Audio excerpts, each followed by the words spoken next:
In this quick SchoolBridge video, I'm going to walk through linking permission slips and staff forms. This allows permission slips to be part of the approval process for a request.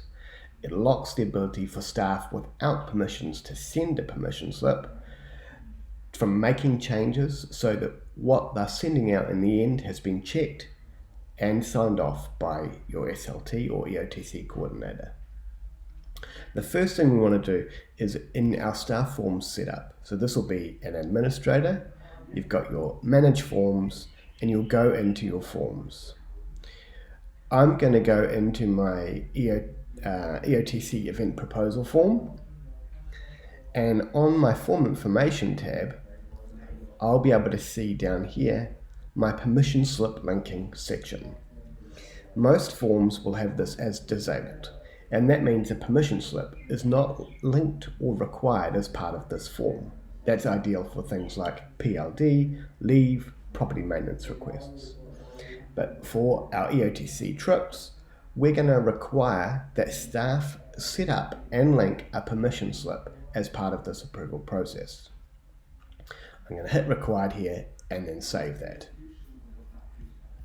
Now, when staff come to start a new EOTC request, they'll see it here in their list. Now, we'll also see that the permission slip is required to be linked to this. The other option is optional. So that means staff can choose to link a permission slip to the EOTC request, but they don't have to. You can always, as part of the approval process, get them to link one. So optional is good, required is also good. Now the process here is the same as it's always going to be. They're going to select the head of department if you've got that set up. Your approval processes doesn't change. So test linking with permission slip. And all of the date occurrences is the same.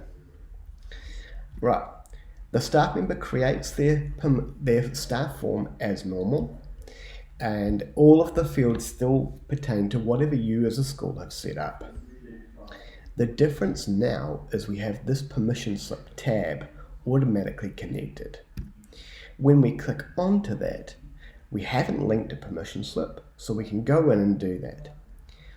If I've already set up a permission slip and I can attach any permission slip that is already in draft and not linked to another permission slip or staff form, you see the grayed out ones, they are already linked or closed.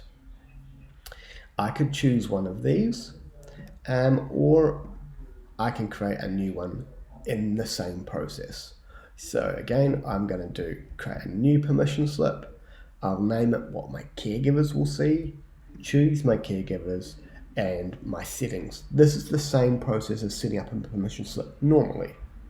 The difference is they are linked together.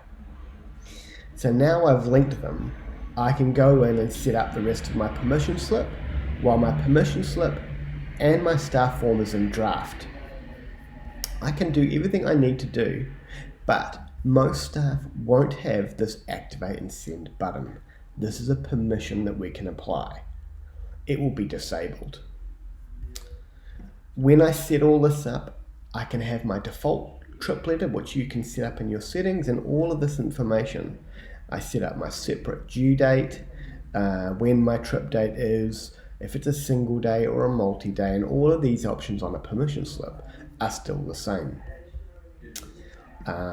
This, in my case, is going to be a high-risk trip, so I don't want it to populate. It's overnight, as we saw, but you can, these same options around whether I'm going to pre-populate my data or not, all the permission slip information is the same. And I'm not going to attach a letter, I'm going to customize my email button, and I'm going to attach my general consent form. And we can see all of that is correct. So all of this is saved. On my permission slip here, I can see that it is linked and it is draft. That's great. I can get back to my staff form here, I complete it, and I can still edit all my permission slip details. But Once I submit this through for approval to my line manager, it then locks not only the staff form but the permission slip. So we'll go through that approval process, and any of my approvers can modify my permission slip. So this is a great time to get the spelling checked, make sure all my times are right, got the contact details in, and it all gets combined with the staff request. That means once we get to the final stage, or my principal approval here by Chris, everyone's checked that what's going out to the community is correct, and only once that last stage is approved can I send that permission slip. As the staff submitter, I can't edit the permission slip at all, so it means that what's getting sent out is correct.